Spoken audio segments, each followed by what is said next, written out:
अभिग्रहित maths के ऐसे rules हैं जो संपूर्ण मैथ्स में यूज होते हैं, जिसको ग्रीक के एक गणितज्ञ यूक्लिड्स ने दिया था। तो मैं आज उन्हीं के जो दिए हुए मेथड्स है, उन्हीं के बेस पर आपको कुछ इंपॉर्टेंट क्वेश्चंस कराऊंगा जो चैप्टर नंबर 5 के हैं। तो हेलो बच्चों, मैं हूं पवन गुप्ता, आपका मैथ्स टीचर, लेकर आया हूं क्लास 9 का चैप्टर नंबर 5 यूक्लिड्स, जिसमें आज मैं आपको कुछ इंपॉर्टेंट क्वेश्चंस कराऊंगा।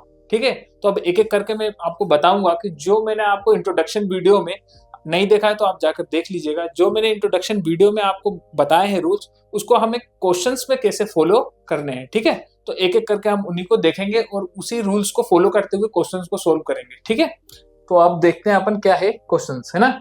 तो सबसे पहले देखो कि इसमें पहले मैं बेसिक रूल्स आपको बता देता हूँ। ठीक है, यूक्लिड्स ज्यामिति का परिचय, जिसमें क्या है कि इंट्रोडक्शन में तो वैसे मैंने बताया है, लेकिन फिर भी मैं आपको एक और बार रिपीट कर देता हूँ। जिसमें मैंने आपको बताया था कि ठोस क्या होता है, सरफेस क्या होता है। तो एक क्विक रिवीजन करा देता हूँ। ठोस वो है जिसमें एक शेप होता है, एक साइज होता है ना, 3 डायमेंशनल होते हैं, जिसमें लेंथ, ब्रेथ और एक उसकी थिकनेस होती है। ठीक है, जैसे मान लो कोई भी ठोस जो आप घर में यूज करते हो, देखते हो, है ना, आपका लंच बॉक्स, है ना, वाटर बोतल, या फिर आपका पेन, पेंसिल, आप खुद भी एक आप सॉलिड हो जिसके एक लेंथ, ब्रेथ, हाइट है, और आपका खुद का एक वॉल्यूम है ना, तो वही एक ठोस होता है। ठीक है, ठीक वैसे ही एक सरफेस किसको बोलते हैं? प्लेन सरफेस, जिसमें सिर्फ 2 डायमेंशनल होते हैं, जिसकी एक लेंथ होगी और क्या होगी, एक ब्रेथ होगी, जिसकी कोई भी थिकनेस नहीं होती।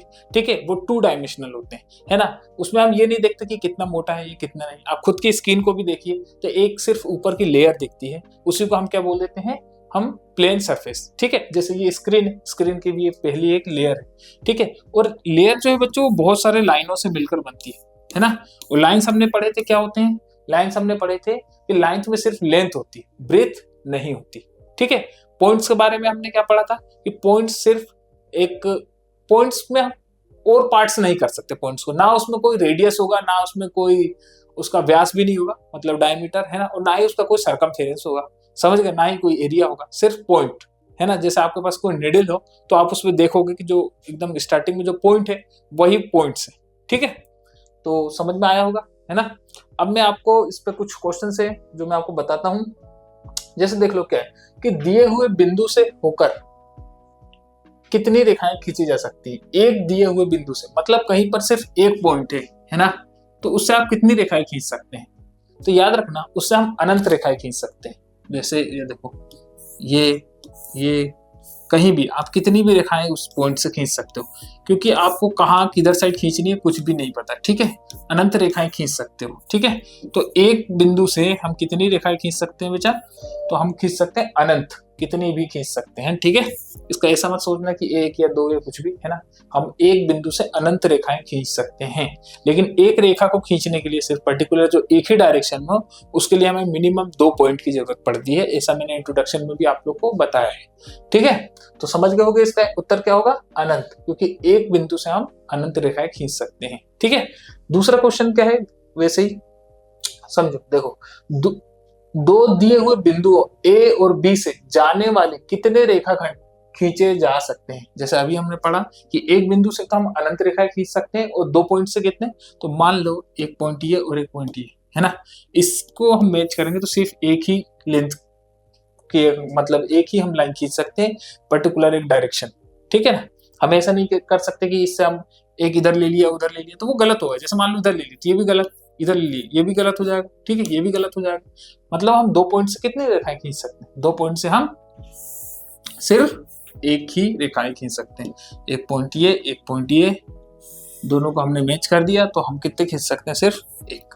ठीक है, इस प्रकार के प्रश्न आपके 1 नंबर का ऑब्जेक्टिव में बनते हैं, तो आप लोग को पता होना चाहिए। ठीक है, कि मतलब एक लाइन बनाने के लिए मिनिमम 2 पॉइंट्स की जरूरत पड़ती है, और एक पॉइंट से तो हमारे पास कोई मतलब ऐसे बाउंडेशन तो है नहीं कि हम किस डायरेक्शन में लें, तो हम एक पॉइंट से अनंत लाइन ले सकते हैं, है ना, इनफाइनाइट, कितनी भी लाइंस खींच सकते हैं। ठीक है, ये एक बात याद रखना, ये बहुत बार ऑब्जेक्टिव बनता है, इसलिए मैंने इसको बताया। ठीक है, अब कुछ मैंने आपको अभिग्रहित बताए थे इंट्रोडक्शन में, उसको मैं फिर से क्विक रिवीजन करवा देता हूँ, क्योंकि इस बेस पे कुछ क्वेश्चंस करने हैं। ठीक है, याद रखना, जब हम क्वेश्चंस करेंगे तो इसके जो रूल्स हैं वैसे हम लिखेंगे क्वेश्चंस में, जो भी हम रूल फॉलो करेंगे उस रूल को लिखेंगे कि अभिग्रहित संख्या 1 या 2, टोटल 7 रूल है है ना।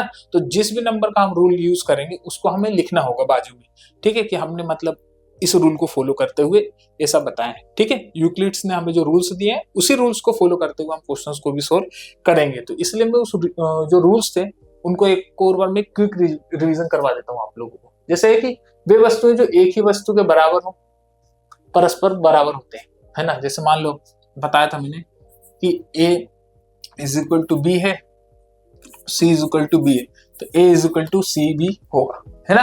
पहला रूल तो ये कहता है। दूसरा क्या कहता है, यदि बराबर को बराबरों में जोड़ा जाए तो पूर्ण भी बराबर होता है, ठीक है। मतलब कि A is equal to B, C is equal to D, then A plus C is equal to B plus D, है ना। तो ये रूल सेकंड हमें कहता है, ठीक है। रूल 1, रूल 2, है ना। टोटल रूल कितने हैं इसमें? 7, ठीक है। तीसरा रूल देखो क्या है, यदि बराबरों को बराबर में से घटाया जाए तो शेषफल भी बराबर होते हैं। जैसे अगर A में से मैं C को माइनस कर दूं, ठीक है, इसी को लेते हुए करवा रहा हूं, है ना, और B में से D को माइनस कर दूं तो ये बराबर ही होगा, ठीक है ना। ये भी हमारा तीसरा रूल था, ठीक है। ये रूल्स याद रखना, इसलिए मैं क्विक रिवीजन करवा रहा हूँ, क्योंकि होता क्या है कि हमें सिर्फ ये पता होना जरूरी नहीं है, साथ में हमें ये भी पता होना चाहिए कि वो कितने नंबर का रूल है, ठीक है ना। इसलिए जब ये तब ही हमें याद होगा जब हम उसको बार बार पढ़ेंगे, ठीक है। मल्टीपल टाइम रिवीजन करोगे तभी ये चीज याद होती है, ठीक है ना।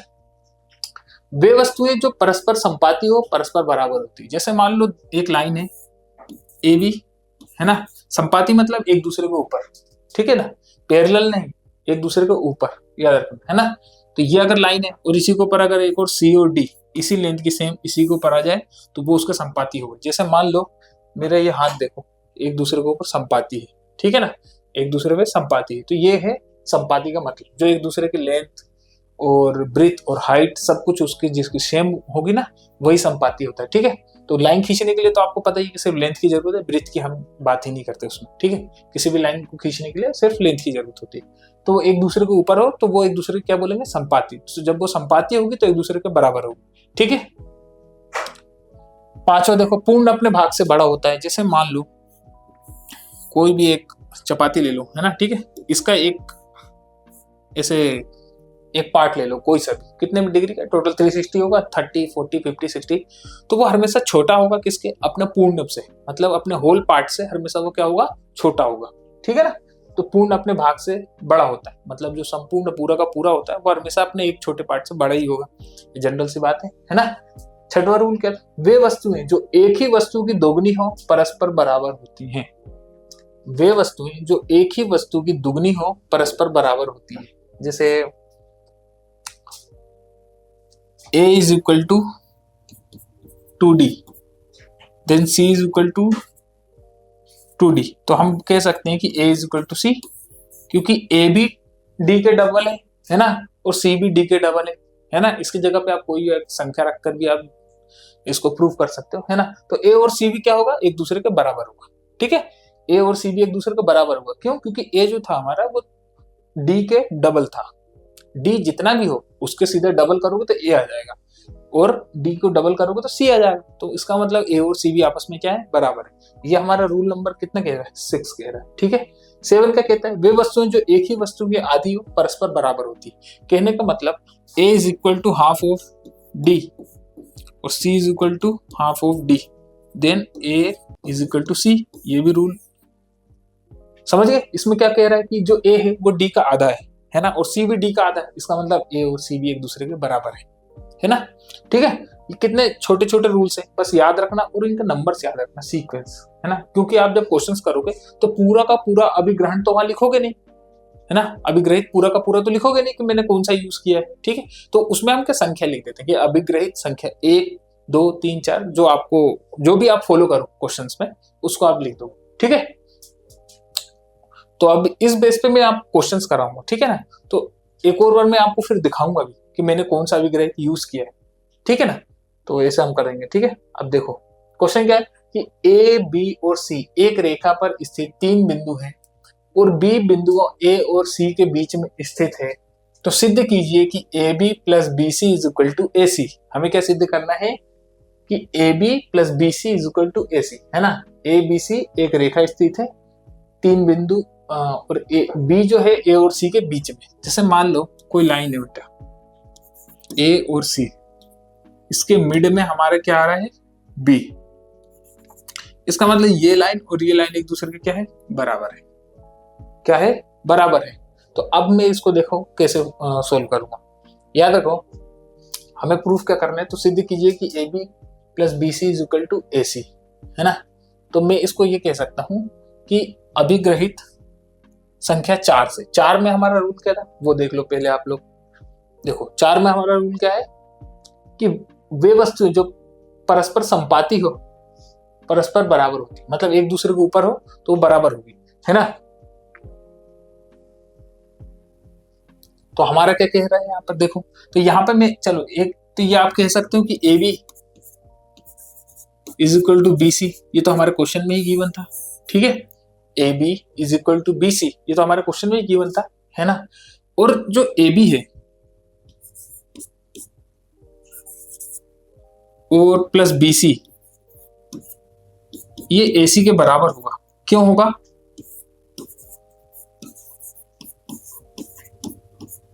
अभिग्रहित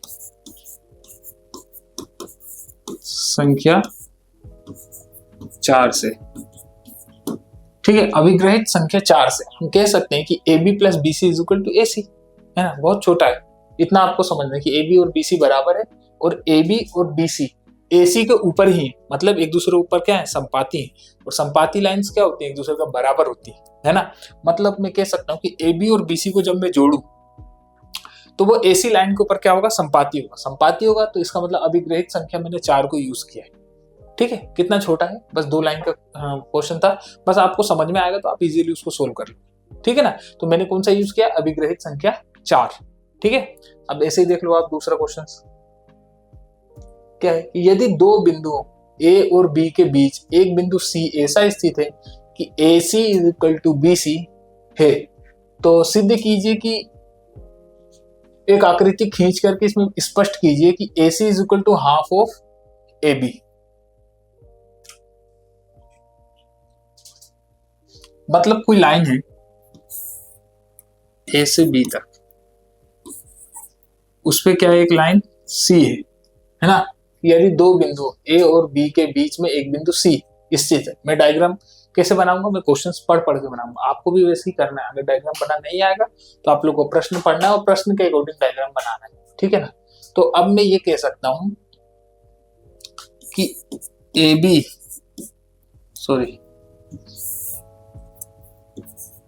ए C plus B C is equal to A B, कह सकता हूं ना।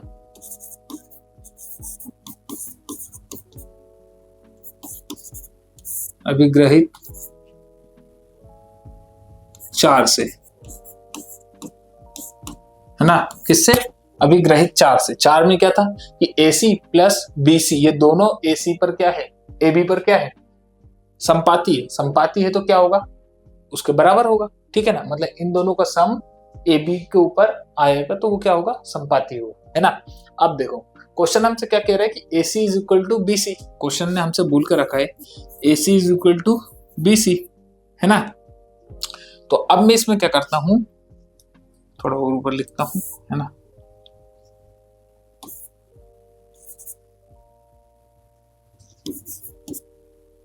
AC is equal to BC। अब मैं क्या करता हूं, AC plus AC is equal to BC plus AC। मतलब कि 2 समान संख्याओं में मैं अगर LHS और RHS दोनों में सेम समान संख्या को जोड़ूं तो उससे कोई फर्क नहीं पड़ता, है ना, नहीं पड़ता, है ना। ऐसा हमने अभिग्रहित किससे पढ़ा था, देख लेना एक बार। अभी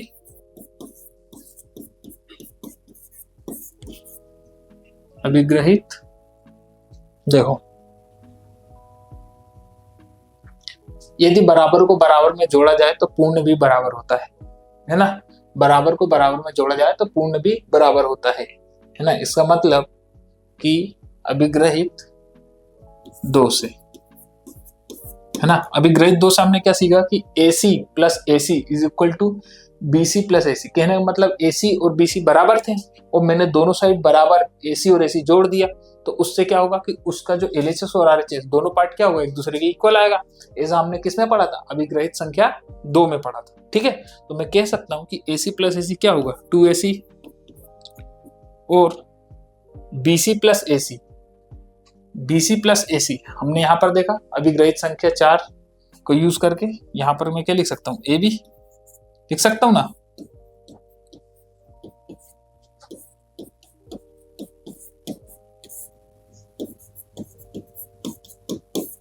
ठीक है, तो अब यहां पर ध्यान देना कि AC is equal to half of AB।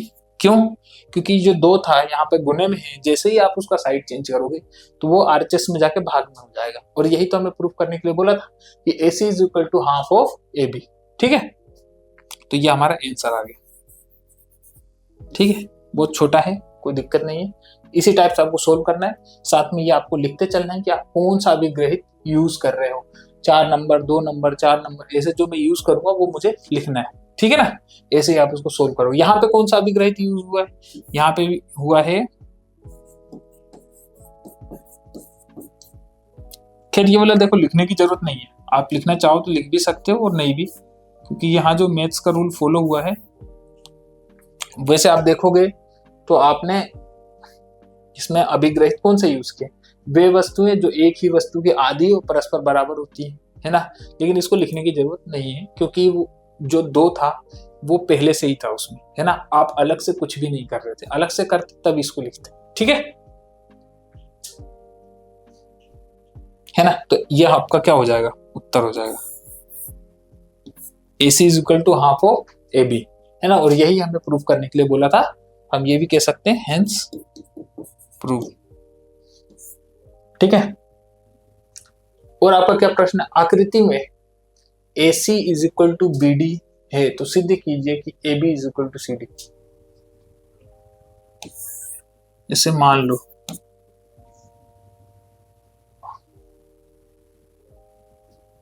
A और यहां पर D है, तो यहां पर B है और यहां पर C है। ठीक है ना, आपसे क्या बोला कि AB, यहां पर बोला है कि आकृति में AC is equal to BD है, AC is equal to BD है, आपसे बोल के रखा है। और आपसे प्रूफ करने को क्या बोला है कि AB is equal to CD। तो मैं क्या कर सकता हूं, है ना, देखो गिवन क्या दिया आपको, AC is equal to BD, AC is equal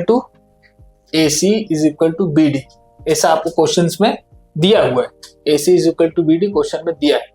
अब आप लोग याद रखना कि अगर मैं AC में से BC को माइनस कर दूं, AC में से BC को माइनस कर दूं तो क्या बचेगा, AB बचेगा। और BD में से BC को माइनस कर दूं तो क्या बचेगा, CD, है कि नहीं। अब एक और चीज आप देखो कि जो BC है मैं LHS में ही माइनस कर रहा हूं और RHS में ही माइनस कर रहा हूं। जब मैं दोनों साइड माइनस कर रहा हूं तो मेरा जो मान आएगा वो हमेशा क्या आएगा, इक्वल आएगा। क्यों आएगा, मैं इसमें कौन सा अभिग्रहित यूज कर रहा हूं वो भी देख लो आप लोग।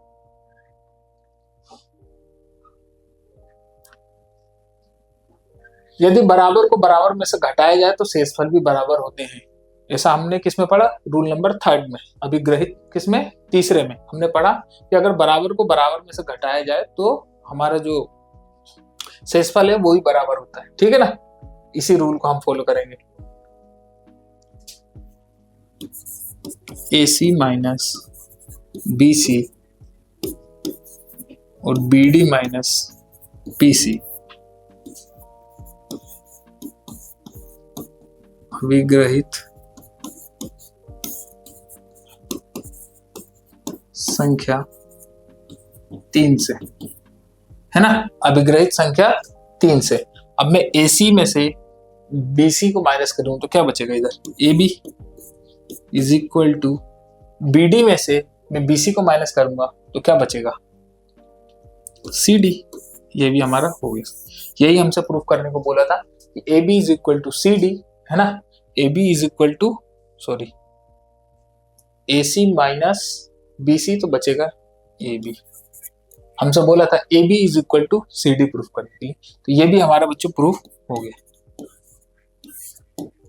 ठीक है ना, सॉरी।